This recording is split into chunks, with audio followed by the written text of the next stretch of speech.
Now that stay-at-home orders are winding down, many people are recognizing the reality of the Quarantine 15 and are striving to make some healthy changes. Registered dietitian Jen Belanger is joining us today to talk about making healthy changes and tips to keep yourself on track. Welcome, Jen.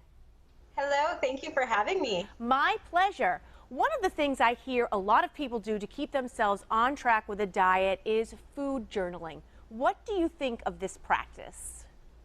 So food journaling, I think it can be great, and I think it can also be very overwhelming. So I have some pros and cons. So let's start with the pros. Keeping a food journal, whether you write it down or you're tracking in an app, a lot of people do it in an app these days. It really helps keep you accountable with what you're eating, and it really does give you a good picture of how much you're eating and the types of foods you're eating. Many of the apps break it down into, are you eating mostly carbs? Are you eating mostly protein? Are you eating a lot of fat? So I think it's helpful in that way, and it really does keep you accountable when you have to write things down. I actually had to keep a food journal for an assignment when I was in college, and having to write down that handful of, crackers or chips that I ate really made me stop and go, whoa, do I need those? Probably not. Yeah, I mean, it forces you to be honest sometimes, doesn't it? Yeah. So, but then on the other hand, so I think food journaling or tracking in an app can be really helpful just for a couple of days, just to kind of identify a trend and a pattern to what you're eating. But when you do it over a long period of time, I do think that it can cause you to get really obsessive over what you're eating. And it can cause a lot of stress and anxiety. And I mean, we have enough stress and anxiety in our world as it is right now. We don't need to be stressing over the foods that we eat. And the apps, more so than writing things down physically, but the apps have a really heavy emphasis on calorie tracking. And that's not necessarily what I want people focusing on. So, if you're someone who is trying to get away from counting calories or trying to be less obsessive about how many calories you're having, it may not be a good option for you.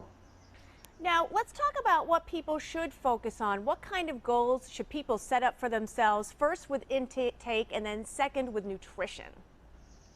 Yeah, so for goals as far as intake, I am a huge listen to your body. When you're hungry, eat. If you're not hungry and you're eating because maybe you're feeling bored or something, really try and dig in and see, why am I feeling like I need food at this time? Is there something else that my body is looking for instead? Maybe it's water, maybe it's some movement, some exercise. So as far as intake, I am a big listen to your body. As far as the nutrition itself, I really want people focusing on food groups. I've showed my plate before on the show, and that's the visual of the plate where it has grains, protein, fruit, vegetable, and dairy up in the corner. And that's really how I want people thinking about their food.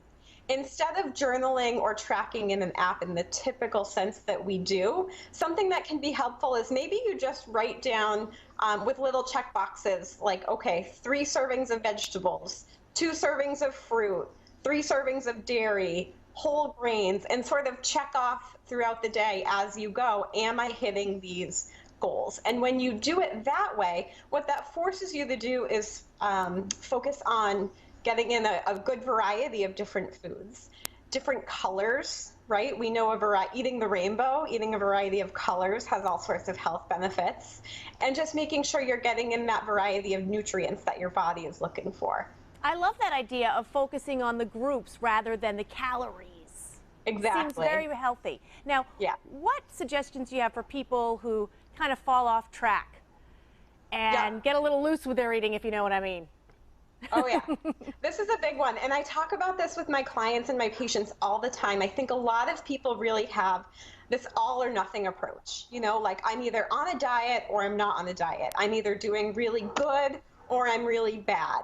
And we don't want to think of ourselves that way, as being good or bad. We're doing the best that we can each and every day. So I tell people, don't have this all or nothing approach. Baby steps and small wins are what really count.